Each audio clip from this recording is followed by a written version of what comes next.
गेल्या काही दिवसांपूर्वी एक मुलगी मध्यरात्री नशेत रस्त्यावर धिंगाणा घालत होती, तसेच पोलिसांसोबत गैरवर्तनही करत होती।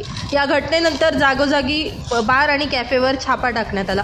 ही घटना ताजी असतानाच आता नाशिकच्या गंगापूर रोडवरील आणखी एका कॅफेमध्ये आमदार देवयानी फरांदे आणि पोलीस प्रशासनानं मिळून छापा टाकलाय। या कॅफेमध्ये भाड्यानं तासांसाठी रूम दिले जात होते, तसेच कॅफेचं भाडं 100 ते 200 रुपये तास असून या ठिकाणी तरुण तरुणींचे अश्लील जाळे सुरू होते।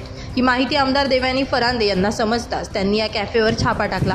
हे भयंकर प्रकार गंगापूर आणि सरकारवाडा पोलीस ठाण्याच्या हद्दीत सुरू होते। नाशिकची संस्कृती बिघडवण्याचं काम सुरू आहे का, अशी संतप्त प्रतिक्रिया यावेळी बघायला मिळाली। गंभीर अशी ही गोष्ट आहे।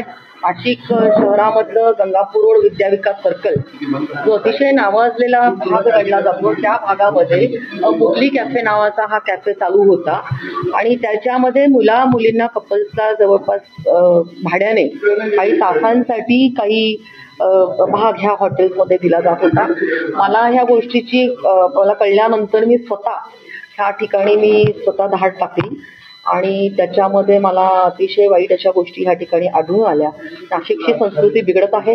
नाशिक शहर पोलिसांनी ह्या विषयावरती तातडीने काम करायला पाहिजे आणि गंगापूर पोलीस स्टेशन असेल, सरकारवाडा पोलीस स्टेशन असेल, ह्यांच्या हद्दीमध्ये हे सगळे विषय असे चालू असताना ह्याच्यावरती आजपर्यंत कारवाई झालेली नाही आहे। मी नाशिक शहराच्या पोलीस आयुक्तांना भेटून ह्या सगळ्या विषयांमध्ये शहरामध्ये अशा पद्धतीचे अनेक ठिकाणी हे व्यवसाय असे चालू आहे आणि एकूणच नाशिकची संस्कृती बिघडवण्याचं काम चालू आहे। कॉलेजेसमध्ये देखील मुला मुलींच्यासाठी जो अटेंडन्स जो आहे हा कंपल्सरी करायला पाहिजे। विद्यापीठाचे नियम आहे की 80% अटेंडन्स कंप्लीट असल्याशिवाय विद्यार्थ्यांना परीक्षेमध्ये बसलं दिलं जात नाही, परंतु ह्या सगळ्याच गोष्टी मला असं वाटतंय की महाविद्यालयांपासून देखील त्या गोष्टी पाळल्या जात नाही, बारकाईने त्याच्यावरती लक्ष दिलं जात नाही का? कारण हे जे मुलं कॉलेजेसमध्ये येतात ती मुलं मुली कॉलेजेसमध्ये न जाता अशा पद्धतीने हे करतायत आणि त्यांच्या व्यक्तिगत जीवनामध्ये कोणाच्या डोकावण्याचा हा अजिबात प्रयत्न नाही।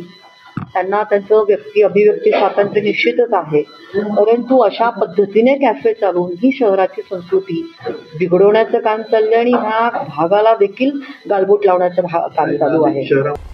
ब्युरो रिपोर्ट, नाशिक माझा न्यूज, नाशिक।